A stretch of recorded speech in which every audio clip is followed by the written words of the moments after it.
Donde existe una necesidad, existe un derecho. Pecadoras de alma. ¿Quién nos quita lo bailado? Buenas. Buenas. Estela Mari Fraquelli e Ivana Silva te damos la bienvenida a esta emisión, la número 13 del Pecadoras de Alma Podcast.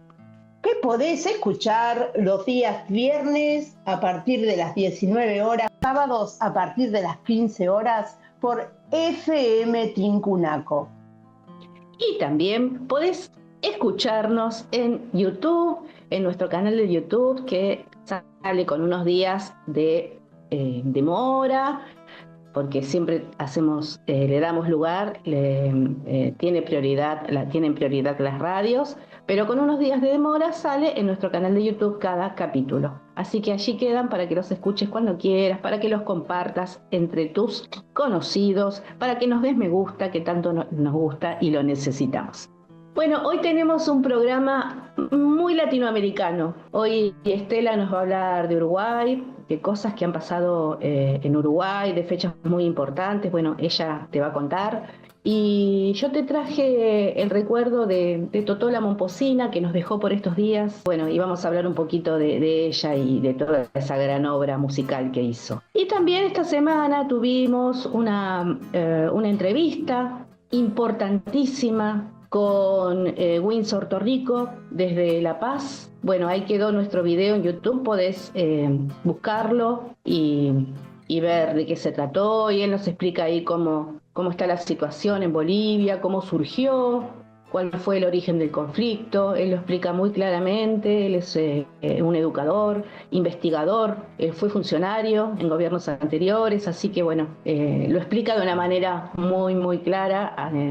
Te recomendamos que vayas y lo mires. Bueno, ya mismo empieza Estelita, ¿no? Vos sabés que se cumplieron 30 años de la Marcha del Silencio en Uruguay. Esa marcha que tiene un significado similar a la nuestra de todos los 24 de marzo. Y la temporada pasada tuvimos a Mercedes López Fraquelli, que nos relataba su importancia, ella directamente desde allá. Pero puntualmente, el 20 de mayo, se recuerda el asesinato que en el año 1976, más que asesinato podríamos decir genocidio, de 4 uruguayos acá en Buenos Aires, el senador Selmar Michelini, que era frente amplista, el diputado Héctor Gutiérrez Ruiz, que era del Partido Blanco, y los militantes tupamaros Rosario Barredo y William Whitelaw. Esa fecha se convirtió en un símbolo de la lucha por la memoria, la verdad y la justicia, recordando a los desaparecidos.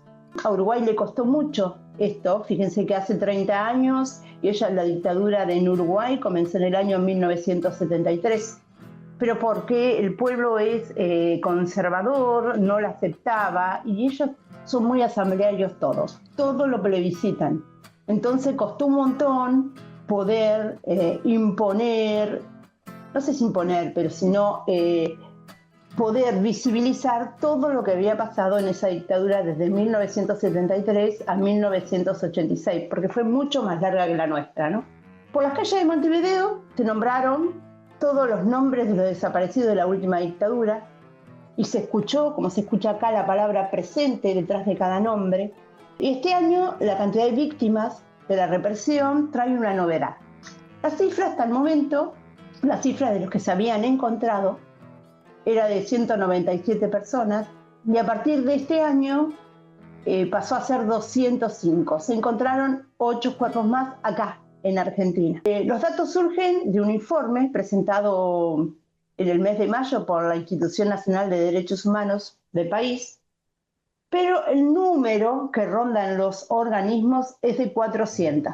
El jueves 21 de mayo de este año, la Embajada de Uruguay, junto con la legislatura de la Ciudad de Buenos Aires, hicieron un acto homenaje a estos desaparecidos y asesinados por el genocidio, conmemorando el 50 aniversario de este hecho. Actualmente en Uruguay, desde que comenzó la gestión de Yamandú Orsi, el Ministerio de Defensa Nacional resolvió habilitar el acceso irrestricto de la Institución Nacional de Derechos Humanos a los archivos militares vinculados con el terrorismo de Estado. Ellos cuentan, las desapariciones forzadas desde el año 1968 hasta 1985, porque ya se venía gestando. Creo que como en toda la región, que se venía gestando antes hasta que fue el día clave, ¿no? Esta resolución, que fue firmada el 4 de diciembre pasado por Sandra Lasso, que por la nueva ministra, encomienda al Comando General del Ejército, a la Fuerza Aérea, a la Dirección de Inteligencia y a las demás dependencias del Ministerio asegurar al personal designado por la Institución Nacional de Derechos Humanos el acceso irrestricto a todos estos archivos. Esta resolución se produce en medio del histórico reclamo de madres y familiares de detenidos desaparecidos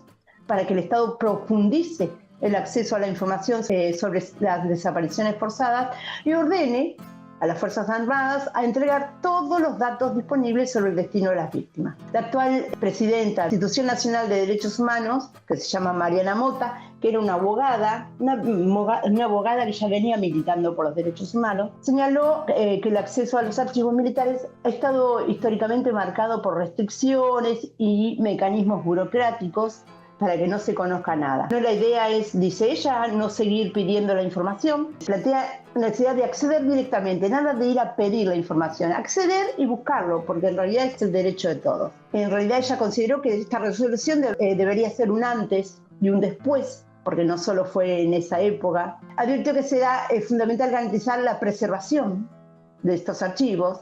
Y por su parte, Ignacio Randonea sostuvo que la medida, si se implementa bien, es un avance, y es una discusión que hay abierta, como la hay acá, como la hay en Argentina también. No tenemos los archivos abiertos acá. Y la discusión sobre estos archivos militares y el acceso a la información sobre el terrorismo de Estado ha sido uno de los ejes de debate político en los últimos años. Cuando decimos los últimos años, no estamos hablando del periodo de los 5 años de la calle Pou, porque sabemos que la derecha nunca apela, ni quiere, ni le interesa saber, ¿no? Y la resolución actual del Ministerio de Defensa Nacional marca una señal política orientada a facilitar ese acceso directo a archivos considerados claves, y a mediados de diciembre se colocó una placa en memoria de las víctimas del terrorismo de Estado en el predio militar, conocido como 300 Carlos, y Lasso sostuvo que existen debates morales, jurídicos, políticos, históricos que obligan a toda la sociedad, ¿no? Y hay quienes al día de hoy siguen incumpliendo alguno de esos deberes. Eso los convierte, dice ella, en enemigos de la unidad de la patria, negando el reconocimiento de la verdad. Uruguay salió de la derecha, iba a avanzar a pasos agigantados, pero a pesar de que la derecha nos tendió un manto en la región, en cada lugar se está moviendo debajo para defender la memoria, la verdad y la justicia, así como en Bolivia salen a la calle defendiendo su país y su vida, porque la verdad que la esperanza es lo último que se pierde. Así que yo sigo esperanzada de que sigamos moviéndonos por debajo para poder salir adelante y defender algo tan importante como los derechos humanos y la vida y todo lo que trae aparejado eso. Es así, esa es la esperanza que tenemos todos y todas de seguir defendiendo los derechos humanos, todos los derechos humanos, de seguir cubriendo las necesidades básicas de nuestra población y de ser un poco más fuertes y más poderosos que esta derecha que viene avanzando alevosamente en nuestra América. Quizás por eso también este programa de hoy, ¿no? Esta necesidad de hablar de las cosas que nos están pasando a los latinoamericanos. Pecadoras de alma. Seguimos con la memoria en Latinoamérica y con sus luchas. Ahora vamos a escuchar a Keila da Silva. Ella es imbía guaraní. Es esa joven de 17 años que supo ser nuestra columnista en algún momento. Keila es la selva, Keila es la tierra, Keila es la vegetación. Y nos hace una reflexión sobre la importancia de la Pachamama y sobre lo que significa para los pueblos originarios. Escuchémosla. Soy Uba. Mi nombre no nació del ruido ni de libros escritos por manos ajenas. Vino del monte, de la respiración profunda de la selva que habla cuando alguien se para a escuchar. Mi nombre vino de lo invisible que baja y posa en la frente de una niña para decirle quién es. No se elige en una lista, sino que baja del más allá. Soy Uba, y antes de que me nombraran a mí, ya mis madres y abuelas ya llevaban este nombre. Mujeres que caminaron descalzas sobre la misma tierra que todavía hoy sostiene mi espíritu. Al igual que con otros nombres espirituales, desde hace milenios se traspasa como el fuego de mano en mano para que no se apague. Mi nombre no es solo sonido, es fruta que madura el sol, es cielo que se abre a la maravillosidad de la selva, es memoria. Mirerú es espiritualidad antigua latiendo en la sangre guaraní. Uga es ser mga en una sola palabra. Y comprendí que ningún terú o nombre espiritual nace solo. Todo nombre necesita territorio, árboles, selva, para poder llegar desde el más allá hasta el corazón de quien lo recibe. Y mientras exista territorio, mientras exista monte, mientras una niña guaraní vuelva a recibir un nombre junto al canto de la selva, entonces nuestras almas jamás van a desaparecer. Por eso defendemos el territorio, porque en ella vive el lugar donde nacen nuestros nombres. Porque si se arranca el monte, se corta el hilo que nos une a nuestros ancestros con nosotros. Y una uva sin monte es cielo sin estrellas, una fruta sin árbol y una historia sin voz. Pecadoras de alma. Sonia Basanta Vides, que quizás la conozcas más o te suene más como Totó la Momposina. Sonia, de nacimiento, cariñosamente recibió el apodo de Totó porque cuando era chiquita, a todos los objetos, a todo lo que veía, a todo lo que la rodeaba, lo llamaba Totó. Y entonces de cariño en la familia le quedó ese sobrenombre. Y Momposina porque ella nació originariamente por el arraigo de su familia cerca de Mompox, de Mompox, en el norte colombiano, ¿no? Y bueno, entonces le quedó ese nombre, Totó la Momposina, ese nombre artístico.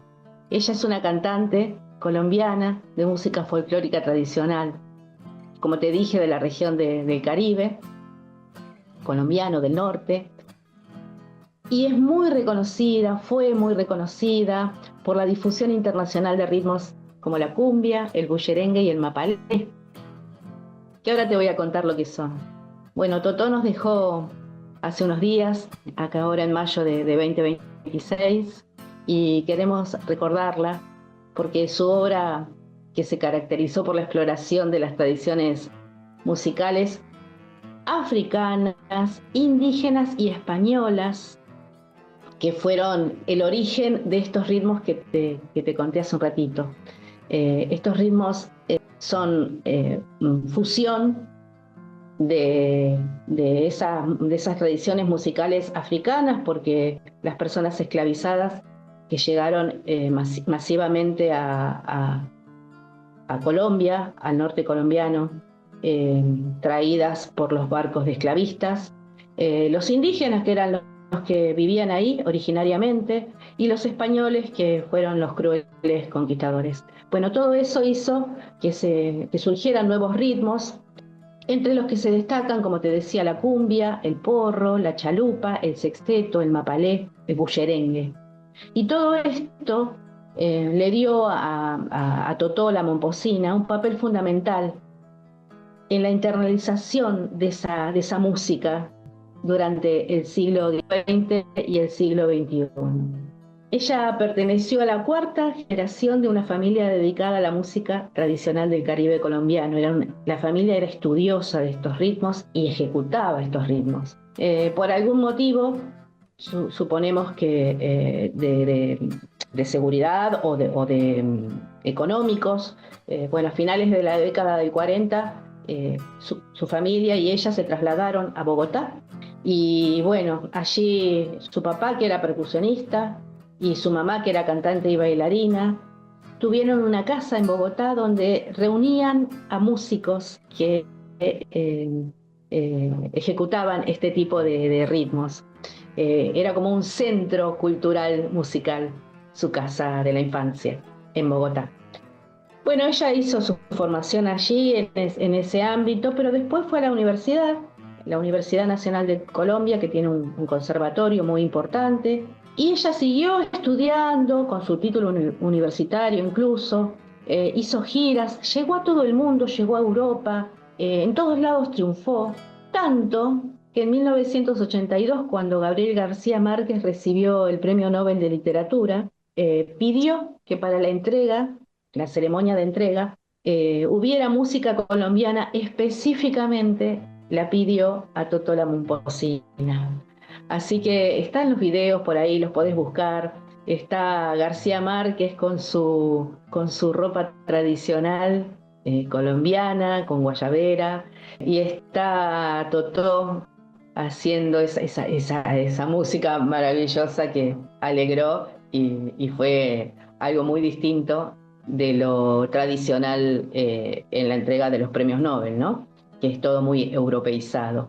Bueno, como te dije, estuvo en Europa, estuvo en la Sorbona de París, hizo intercambios culturales con diferentes instituciones, participó en festivales en México. Fue invitada por la fundación de Peter Gabriel para grabar discos. El disco Candela Viva tiene el nombre de una canción muy conocida de ella. Bueno, fue grabado ahí en la fundación de Peter Gabriel. Fue nominada a los Grammys Latinos, cantó con Calle 13, con Lila Downs y con una cantidad de artistas importantísimos. Recibió premios en Sevilla, el Ministerio de Cultura de Colombia también le otorgó premios. Y también fue premiada y con el doctorado honoris causa por la Universidad Pedagógica Nacional de Colombia. Bueno, Totó nos dejó, como te dije, hace unos días, en mayo del 2026, y pensamos que es muy importante el trabajo que hizo ella, así como el trabajo que hizo en su momento Violeta Parra en Chile, de ir recorriendo pueblito por pueblito. Lo mismo hizo Totó en Colombia, ir recorriendo pueblito por pueblito, recopilando esa música ancestral para que no se pierda. Es muy importante que los latinoamericanos no perdamos nuestros orígenes. En emisiones anteriores de este programa te recordábamos que todos o la mayoría tenemos raíces afro, raíces de pueblos originarios, indígenas, así que no perder esto, no perder esta visión, nos va a ayudar mucho a salir de estas conclusiones de sentido común a las que tenemos que evitar, porque esas son impuestas desde intereses que no tienen nada que ver con nuestras necesidades y con nuestra capacidad de crecimiento, sino todo lo contrario. Así que orgullosos de haber escuchado y de haber sido contemporáneas de Totó la Momposina. No queremos perder su legado y vamos a seguir pasándote música caribeña y música latinoamericana. Que convengamos que es una música preciosa, es una música que te invita a moverte, ¿no? Totó maravillosa, la venimos escuchando hace años, así que no podíamos dejar de lado esta conmemoración. Bueno, y así se fue este programa dedicado a Latinoamérica. Vos sabés que para Estela Maris y para mí siempre es un placer comunicarnos con vos. Nos gustaría saber más de vos, de lo que te parece, de qué cosas, qué temas, de qué querés que hablemos, qué contenidos querés encontrar en nuestro canal. Y esperamos que compartas este programa con tu gente conocida. Así que nos encontramos la próxima semana. Hasta la próxima. Y no te olvides que quien no se mueve no siente las cadenas.